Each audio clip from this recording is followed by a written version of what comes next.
On the NV233 Centurion, it's got all the battery off and on switches in the jockey box. I'll pull out. Yep.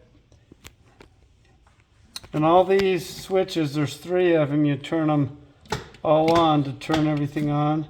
At the end, when you're done, you'll turn them all off at the bottom. So we're going to get into the menus, so we'll turn them all on. And then you come over here and you'll turn the key on. Make sure it's in neutral. And then you're going to have an information thing that comes up. You just accept it. Okay, that gives our menus. You have 1, 2, 3, 4, 5, 6 different menus. There's 4 of them that we use mostly. The home one, there is a surf one, there's one for ballast, and then your lights. Then the ones with profiles, stay out of it, it'll get you in trouble.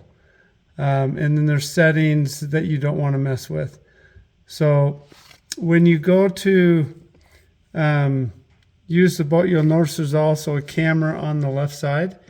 And you'll see we got a little bottle on the back of the boat. That's what it's taking a picture of. But when you're surfing, it'll take a picture of your surfer.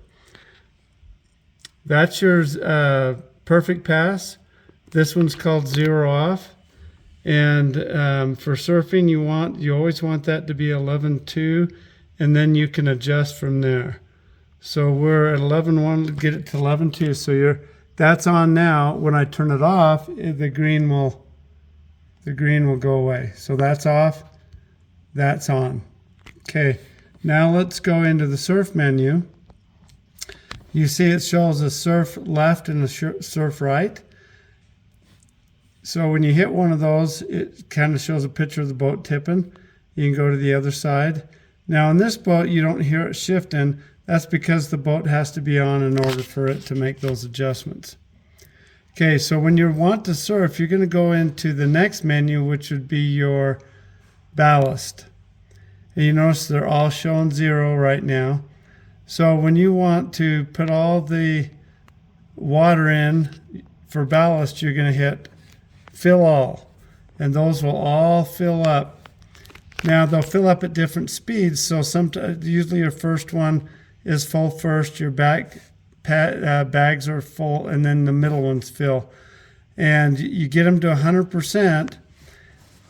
At 100%, you may or may not be 100% full because it fills based upon a calculation it makes on how fast the motor of the that's bringing in the ballast operates.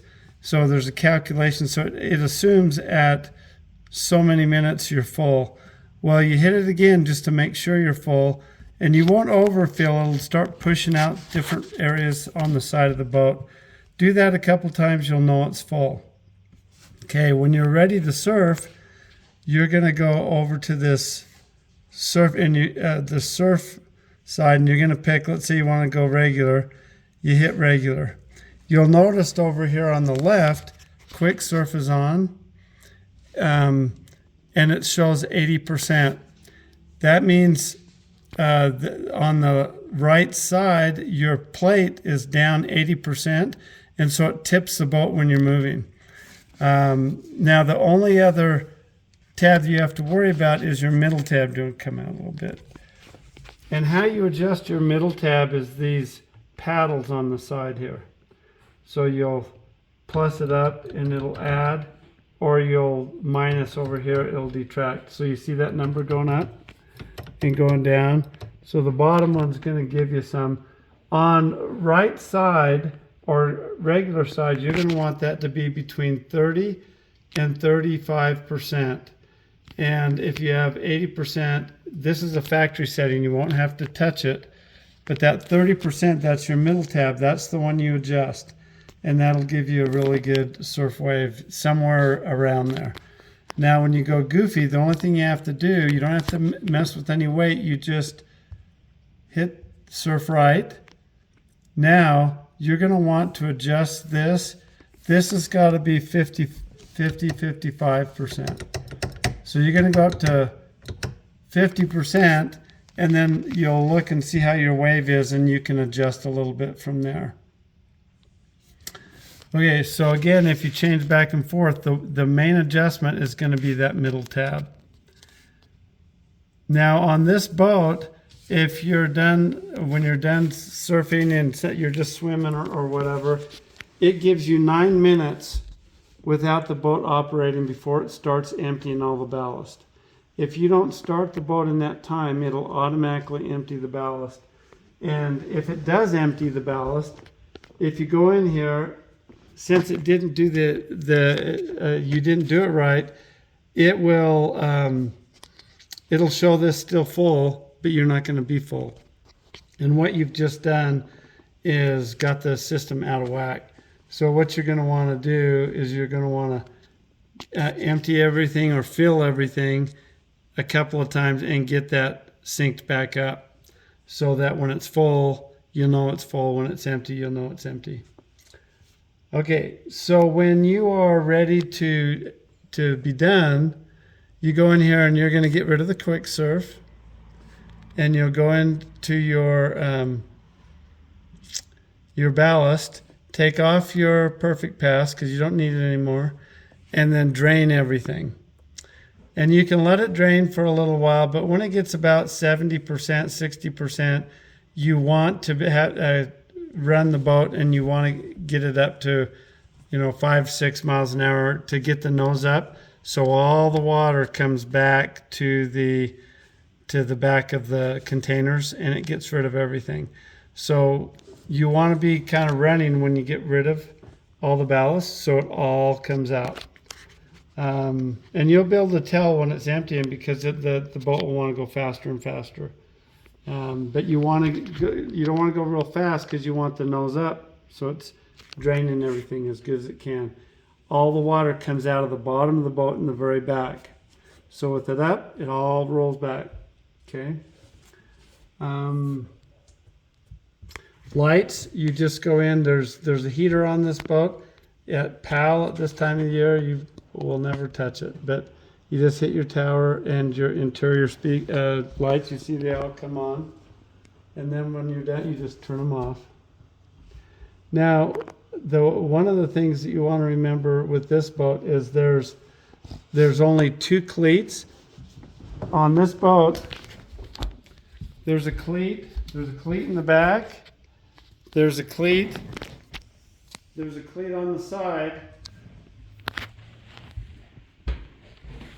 But as you notice, there's no cleat in the front. Okay, so what we've provided for this boat is a long rope with a clip on it, where you'll clip it on the clip on the front of the boat, and you'll use that as your cleat. You don't want to use this piece to tie up the boat. It'll bend it. It can't take that kind of pressure. So for your front cleat, use the front of the boat, that little round clip there. You just clip the rope that we've provided for you for that. Okay. Oh, when you're done, you want to come in here and again turn these off. Okay. Now your stereo, to use your stereo on this boat, you've got to turn the power on separately. Hey Dad, I'm going to take pictures of this. Okay, the power comes on, and you'll notice it comes up and it's trying to connect to a Bluetooth. And you can connect to your Bluetooth. Okay, it's automatically come and it's connected to one of our Bluetooths. Okay, so this boat is already everything's preset. So on your zones, like all your speaker zones, you notice that the tower speakers are going to be a little higher. You notice these, all the other ones are 0. It starts at 12% for the tower speakers.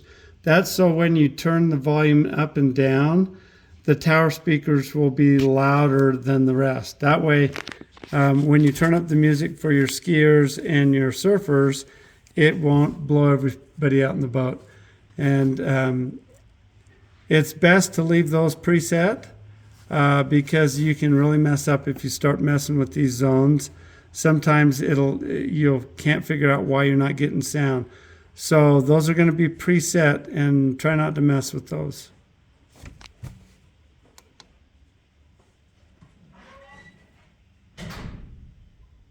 Don't touch that. Okay, don't. What, this one? Don't touch audio or this system. So the only one you really have to touch is the Bluetooth. Yeah. And then you hit, you go undiscoverable, you make it discoverable, and then, It just disconnected. yep. That'll go in.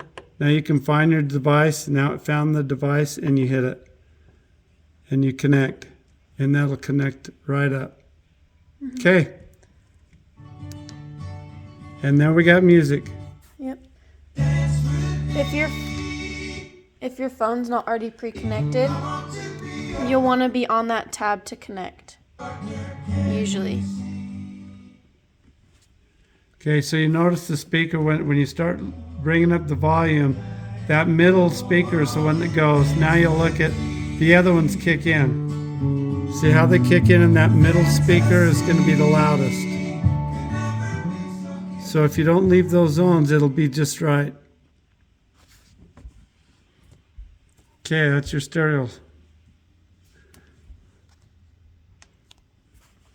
Okay, that should be good enough for now. I'll have to make a